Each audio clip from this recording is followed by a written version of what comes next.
One. It is a brand new edition of Flyers Daily for the 17th of March, 2025, also known as St. Patrick's Day. Happy St. Patrick's Day, everybody. Be responsible out there.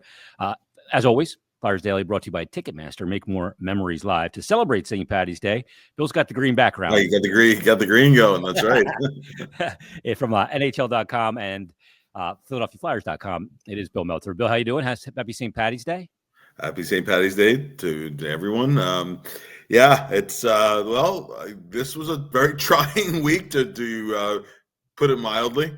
But no luck of the Irish this week, huh? No, for sure. It's It's been a while since it's been nice to see the team get away for a while. Honestly, yeah. I mean, 7-game homestand, Bill. There's a couple things that stick out. I mean, first and foremost, the record on the homestand of 1-6-0. The win you get is on Thursday night against Tampa Bay in the shootout, and you finish it up with a pretty big beating delivered by the Carolina Hurricanes. Yeah. And any chances of thinking about the playoffs and this homestand, a 7-gamer season long, could be the catalyst to make up some ground in the wild card. That's all out the window at this point. I mean, we don't even need to talk about playoffs at this point anymore. They got to finish the season and find a way to finish it with some positives. No, for sure. And it was an uphill battle to begin with going into the homestand, but you went in probably needing to win 6 of them, at least 5, and get help. Obviously it didn't work out all that way. At this point, you're looking to evaluate players, guys playing for jobs, guys playing for contracts, who are extensions, those kind of things. And you're starting your planning for the off season internally, and that's really what there is at this point. I mean, guys play for pride, and there's still a sense of play. Like for example, in the last couple of games, I don't think there was a lack of guys trying to compete and sacrifice. I mean, I thought the poster child for that was Nick Seeler, blocked 6 shots, hobbled off the ice, and he's right back out there again. Because there are guys that still care, right? But it's and Noah Cade said it. I mean, the deadline was very hard on that room. Not just on and not off just the I mean the people that they lost, the leadership guys, like especially with Scott Lawton, but also the roster's very thin right now. Yeah, and so you're just. You're playing to finish out the year on the right note. To some extent, you're playing for some personal stuff, but really, it's just about trying to salvage a matter of pride. Now, I know for the organization and most fans, you'd want to see losses for just for purposes of the draft lottery, but players themselves are not wired that way. They're wired to want to compete, to need to compete, because why else do you get up every day? Why do you go to practice? Why do you jump back on the ice? I said, you take a puck off the hand like Owen Tippett did, or off the skate. What keeps you going and through the rest of that game and going forward? It's that players are wired as professionals to want to compete, and that's what they that's what they focus on doing. But as a fan base, I think it's only natural to focus on the draft lottery and what lays ahead. Personally speaking, I don't like talking about the lottery until the season is over. Yeah, and then you see where you pick and who might be in your range. But but that's just the reality of where the Flyers are now.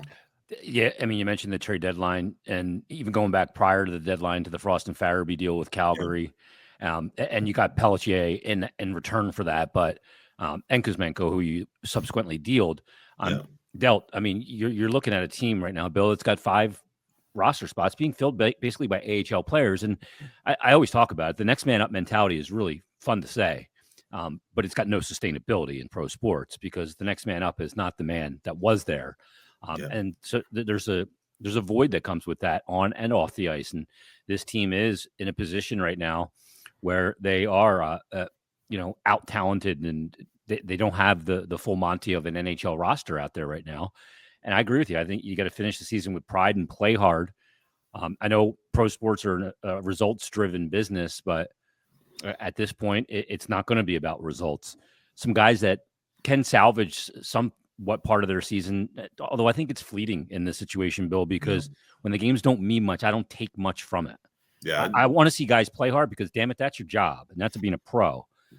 But if you go on a heater right now, I'm not going to sit there and start going, oh, no, you carry that. That's going to carry over to next year. I think that's BS. No, I agree. I call it Pat Combs syndrome. Pat Combs was a Phillies pitcher in the early 90s, if people remember him. And he came up with the Phillies are way out of the pennant race. September, he went 4-0 and looked tremendous. And people were already penciling, oh, there's our opening day starter. There's our next ace. And his career was pretty rocky after that. But it's just a symbol for particularly with a young player, but really any player who comes in when there's no pressure on, and it's almost like glorified preseason. You can't really take too much from it. Yep. On the flip side, you can take something from somebody at least pushing themselves, right? How they conduct themselves day in and day out, if they do it the right way as professionals, and for example, I think a guy like Peltier has something to play for the rest of the season. I do too. I thought that he was. I happened to see some of his games in Calgary before the trade, and I thought that the scouting reports that followed him were accurate.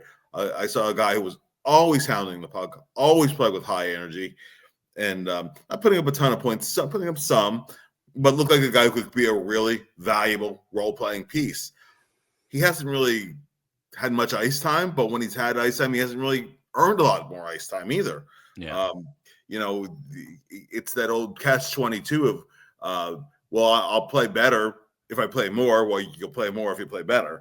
I thought there were a couple flashes this past week, but but would I say that he's a guy you're going in, penciling into your lineup next year? Not yet, right? No clue where he fits. No clue. Exactly. And as another smaller forward in a fairly small team, to me, he's an example of a guy who has a lot to play for heading into the end of the season, the offseason. Where does he fit in the roster plan? That's just one example.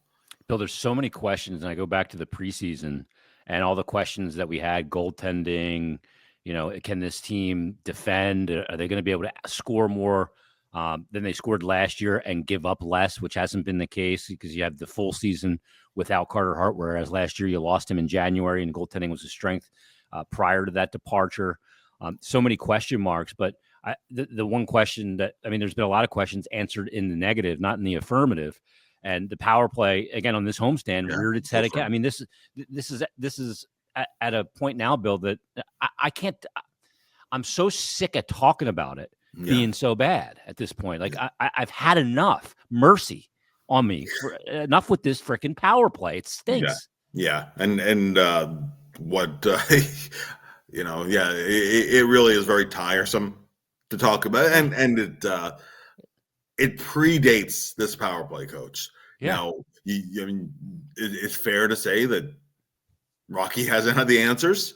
It's fair to say that whatever committee they put together of guys who played on power plays and some guys who had some penalty killing experience, what gave you trouble, that hasn't worked either. But it goes back a couple coaches, a couple of years, be past the current regime. But it's it's very fair to say the answers haven't been there either. So okay, where do you go next? Other than obviously the obvious need to upgrade talent, I'm not sure. I look at teams in the league that I wouldn't say are overwhelmingly talented teams, but yet their power play comes in at 18, even 20% plus. The Chicago Blackhawks bill have a power play of 24.4%. That's the example I was going to give. The example I was going to give. And so it's not just a question of do you have a deep roster with tons of firepower. Yeah. And it really is very tiresome to talk about it. But you go 0-17 on a 7-game homestand. Oh. And then you add on to that they gave up, I think, 6 opposing power play goals in 16 on 16 or 17 chances. And 16 or 17 chances. So both sides of special teams were terrible on this homestand. And yes, you traded Scott Lawton, who was a central piece of your penalty kill, probably one of the number one competencies he brought to the team. But still, that's just not acceptable. No, it's not. I know they're trying some new guys there on the PK, and Tyson Forster's been out there a little bit. I think he's a guy that can be a PK player. I don't want him to be a PK player. I want him to be a goal scorer and a guy that's on a power play that hums. Maybe we'll get there at some point, but I think the biggest thing with the power play too is just how deflating it is when it goes out there and looks so. It's not just that it doesn't cash in; it's that it just looks so bad, and I think it's just so deflating to a team in the rhythm of a game that they just. And I refuse to believe that this is just a talent issue. Yeah, you have Connor Bedard, or you have Connor McDavid and Leon Draisaitl, and you got all these guys out there, and I get it. I understand it. In Colorado, like I get their power play, and the Leafs, I understand. But I see teams like Chicago and like some other teams that aren't overly talented. Like Chicago sucks as a team. They're horrible. Yeah. I mean, hideously horrible. They have Bedard and they have a couple of pieces. They stink. Right. And that power play is 7th in the league. So I don't want that. I'm not accepting that excuse of talent. No, for sure. Or Seattle a year ago was about 21%. They're San Jose last year was too. Would you trade player for player, roster for roster, right? So it's not just a matter of talent. It really is. It goes way beyond that. Yeah. Konecny continues to struggle, Bill. Yeah. When I look at Konecny right now, obviously he's squeezing it. He wants to do a ton. He cares a ton. He plays incredibly hard. I think he's well-intentioned. To me, this is a situation where this team has had so much attrition and loss of roster players. He's taken so much of it on. Yeah. It's weighed him down and caused a lot of that pressure on himself. And it's also a situation where he's one of the most skilled offensive players, he and Mishkov, on the team that can get all the attention from the opposition because there's no depth offensively here right now. That definitely is big. They can key on. Yep. Stop him. They got nothing else. Certainly is a huge piece of it. And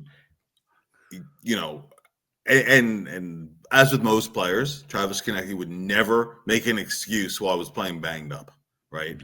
But you can go back to that January 16th game against the Islanders in Elmont, same game where Paling got concussed. Yep. Where late in the first period, Konecny goes into the board, the low part of the board, shoulder first.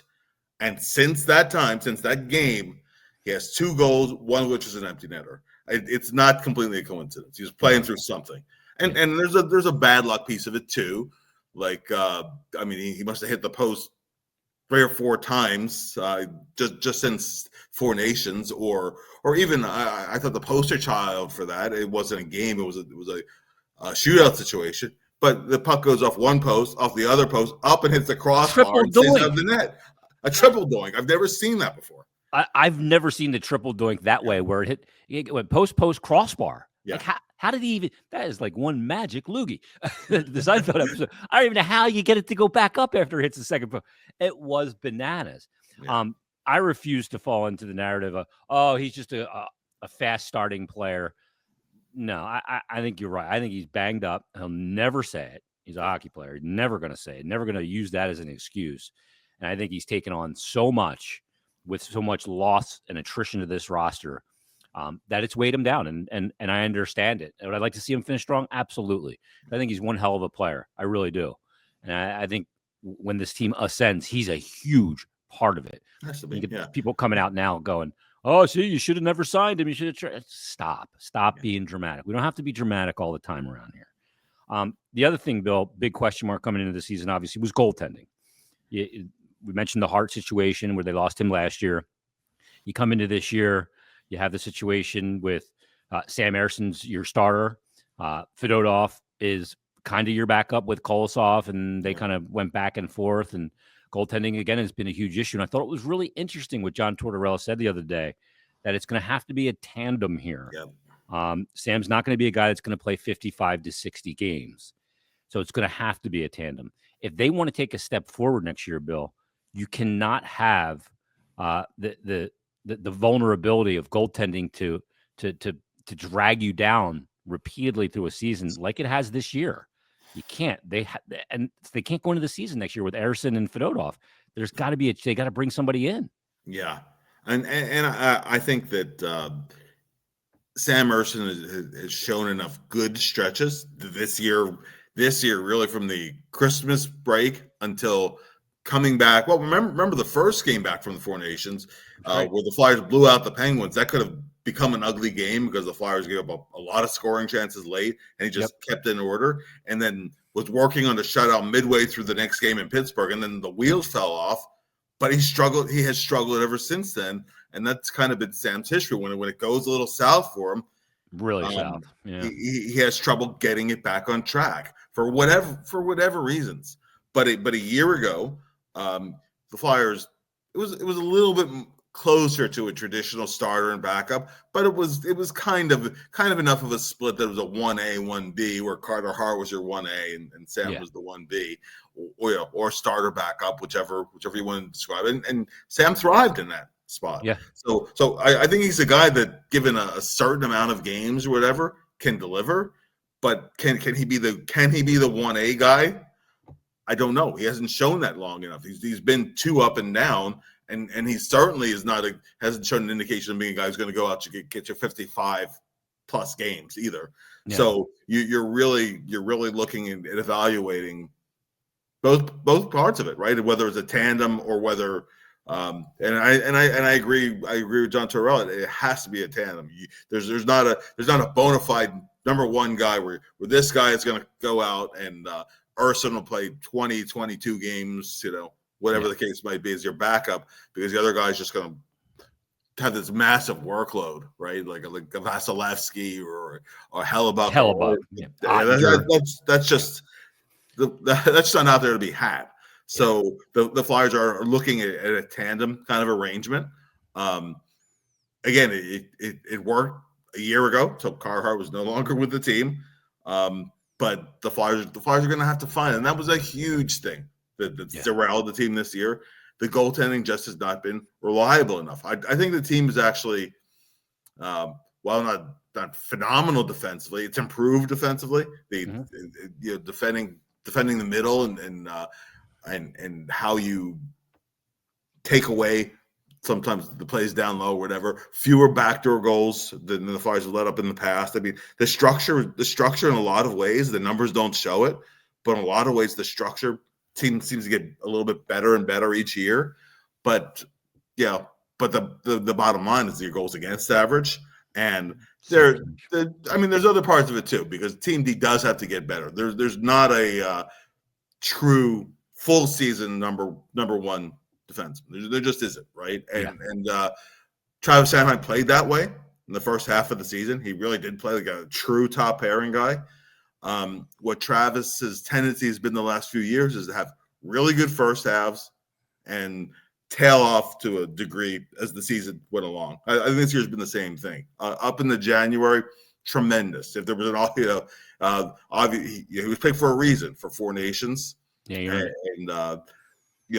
And he really was terrific. As the season's gone on along, it's been pretty up and down. And kind of average in long stretches. So, we talked a lot about Cam York's season in previous episodes too. So I'm not saying there's not room for upgrade or a need to upgrade on the top end, so the guys are slotted a little bit more ideally, which is something that you need long term. But I do think that as a group, it's improved. Part of the reason for the improvement when he's been healthy is that Rasmus Ristolainen has continued to get better and been very consistent. Yeah, and actually, when it comes time to vote for the Barry Ashby, and I'm voting for him. I'll say it right now. Yeah, I'm going back and forth on it, because it was a runaway for Travis Sanheim for the first half of the season, but when I view the season as a big picture here, when healthy, I think Ristolainen has been their most consistent defenseman. The thing that's impressed me the most about Ristolainen is that his worst game and his best game has very little variance. Yeah. And I need that in a second pairing defenseman. I really do. I need to know what I'm getting every night. I don't need you to be great. I don't need you to be going up and down the ice like Cale Makar or Quinn Hughes. But I need to know that you're going to defend, you're going to be physical, you're not going to take yourself out of plays, and you're going to be smart, kill plays, and push the puck the other way. I think he's done that this year. So he's got my vote right now. I think also played in for Sanheim was the injury to York. I think changing partners and changing sides, I think played a part in that also. But yeah, I mean, if they want to move forward next year, you just can't be undone by goaltending, because it can undo you really quickly. It really can. I looked at the free agent market. Maybe it's a trade where a veteran that's got 2-3 years left, and that times you to get to look at Zervagan and Bjarnason and kind of where you go. I don't know, but it's a big question mark, and it's going to be a question mark going into the offseason. We'll see how Danny Briere decides to attack that one in this offseason.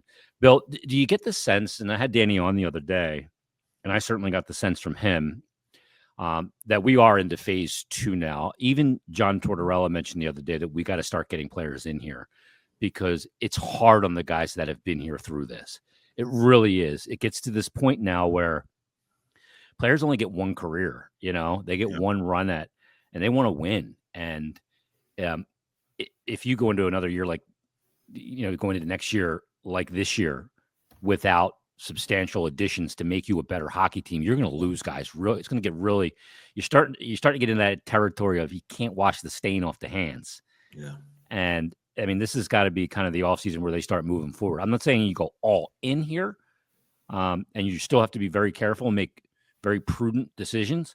But it's time to improve this club. They can't keep doing this. Yeah, I think if you're looking at another season, and I'm using last year actually as the example, where you're a few weeks away from the trade deadline, but you're actually in or right close to, but let's say you're in playoff position, and you're already playing, you're a seller anyway, right?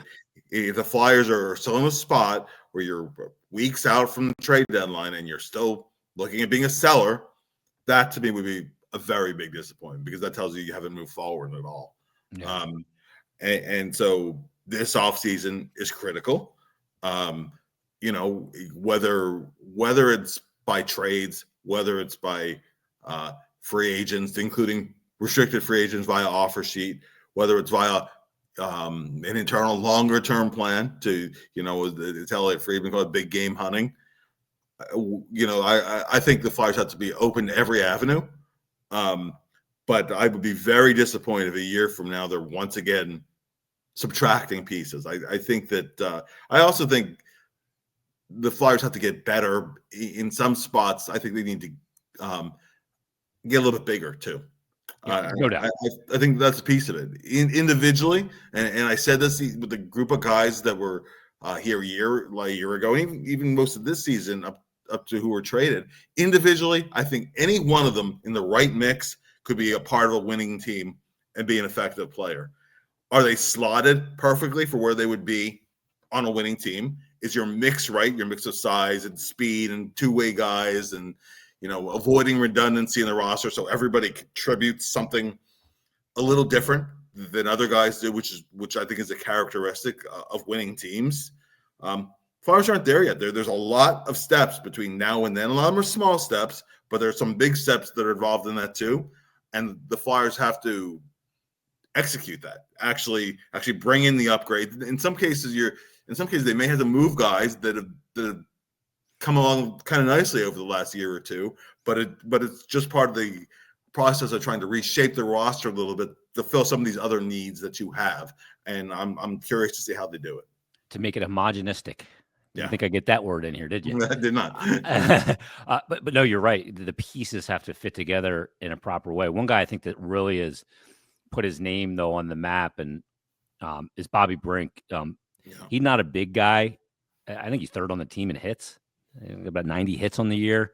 I think he's a guy that's really willing to get in there. We're starting to see the personality of his game now, that he feels confident, that he can make a mistake, remain in the lineup, and a guy that'll hang on the pucks to make plays. And I think you're starting to see his personality because we saw his personality in his college game. We saw it when he played in World Juniors. He's got a lot of grime in his game, a lot of sandpaper in his game for a little guy. And I think we're starting to see that now. Oh, for sure. But I think one of the things I want to see with Bobby Brink is this is a guy who was a top special teams on the power play side coming up, right? He was a Hobey Baker finalist. Yeah. He's a guy you're figuring is going to be an offensive guy in the NHL. And, the all-around game has been coming along. And it's something that John Tortorella has talked a lot about, where he's been really happy with how the other parts, the checking game, have come along. You see the skill that he has. You see You see, Vision. So his ice vision, really good passer. He can anticipate plays. I think it was Charlie O'Connor said, and I agree with you kind of count up in your head the number of plays he's made, and you would think there'd be more points to go along with it. Yeah. I think that would be the next step for Bobby Brink. And he's another example of like a small guy on the roster. I think you need the productivity with it for him to play the kind of role that they want, and I think need him to play if he's part of it. Now, whether that's on your third line and being a power play guy or whatever, I think he's a guy who can be part of the solution here. He's somebody I want to see take those next steps towards fulfilling some of the offensive promise that he came into the pro level with, and we've seen plenty of flashes of over the last couple of years. I totally agree. I look at his point total sometimes. I'm going, you gotta be kidding me. I just feel like there's more there. And to me, he's rounded out his game. Now it's time to fulfill the promise of being a guy that can collect, 55 points in the NHL, and be a good power play distributor and a guy that really gets in there and can be a part of that too. I think that's the next step for him. I think it's the next step for Owen Tippett too, for that consistency in production. Forster another example. Yeah, he was drafted as one of the best shooters in his draft. That's why he was the first round pick. Yeah, he's surpassed expectations in terms of his forechecking game and his willingness to back check and a lot of those other little details. But he was drafted to score, and I think that in order for him to really fulfill what the Flyers want and need him to be, he had 20 goals as a rookie last year. Coming into this year, I was hoping to see 25 or more. At this point, I don't think he's going to get there, but just set himself up to do that. Where we're going forward, he can start to fulfill some of the offensive ceiling that he was drafted to have. Yeah, no doubt about it. I think they should have, going into next year, there should be 4 30-goal scorers on this team. Konecny is a 30-goal scorer. Owen Tippett should be a 30-plus. Right. Forster should be a 30-plus, and Matvei Michkov is going to be a 30-plus. Yeah. And then whatever you add this offseason as well. So goal scoring should not be an issue for this team. And then God forbid if you can get I'm going to go back again to the stupid power play. If you can get anything going on this power play, you see guy put up better point totals as well. So we shall see. Bill, great stuff. Read Bill's work at NHL.com and PhiladelphiaFlyers.com. And we'll be back tomorrow. Flyers and the Bolts tonight. 5-game road trip kicks off tonight in Tampa. They'll see the Lightning once again, who just jumped the Leafs in the standings for the second spot in the Atlantic. So we'll see them tonight, and we'll break that down tomorrow on a brand new episode of Flyers Daily.